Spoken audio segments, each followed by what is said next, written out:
कोकणातल्या ठाकरेंच्या शिवसेनेचे नेते राजन साळवी हे लवकरच भाजपात प्रवेश करणार आहेत। राजकीय वर्तुळात चर्चा रंगू लागली आहे। यावर आता राजन साळवींनी स्पष्टीकरण दिलंय। मी ठाकरेंचा निष्ठावंत सैनिक आहे, ही माझी ओळख आहे। मी नाराज आहे, भाजपच्या वाटेवर आहे, हे मला तुमच्या माध्यमातून कळतंय, पण या सगळ्या अफवा आहेत, असं राजन साळवी म्हणतायत। जनतेच्या भावना महत्त्वाच्या आहेत।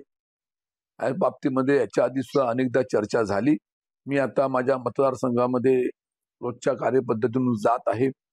त्या ठिकाणी माझे अनेक पदाधिकारी भेटतील, माझी चर्चा करतील आणि ह्या आजच्या असलेल्या तुमच्या माध्यमातून, प्रसार माध्यमातून जे तुमच्या लोकांपर्यंत संदेश पोहोचलेला आहे त्या बाबतीमध्ये माझे पदाधिकारी मतदारांशी संपर्क साधतील आणि त्या दृष्टीने नक्की मी भविष्यामध्ये मार्गक्रमण करेन, अशा तऱ्हेच्या माझ्या भावना आहेत। पण आम्ही कुठे म्हटलं ते आमच्याकडे येतात म्हणून? आमच्याकडे आता एवढी गर्दी आहे, आमच्याकडे आता कोणाला घ्यायचं कोणाला आम्ही, हा प्रश्न आमच्या पुढे आहे।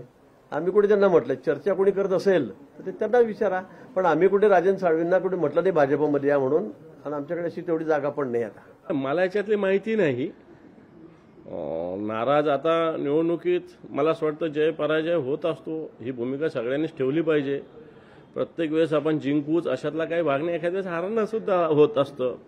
जय पराजय एकाच नाण्याच्या दोन बाजू, मला वाटतं तशा पद्धतीनं सगळ्यांनी घेतल्या पाहिजे आणि येणाऱ्या काळात जय मिळवण्यासाठी कामाला लागलं पाहिजे, असं माझं एक शिवसैनिक म्हणून स्पष्ट भूमिका आहे आणि मला असंच वाटतं।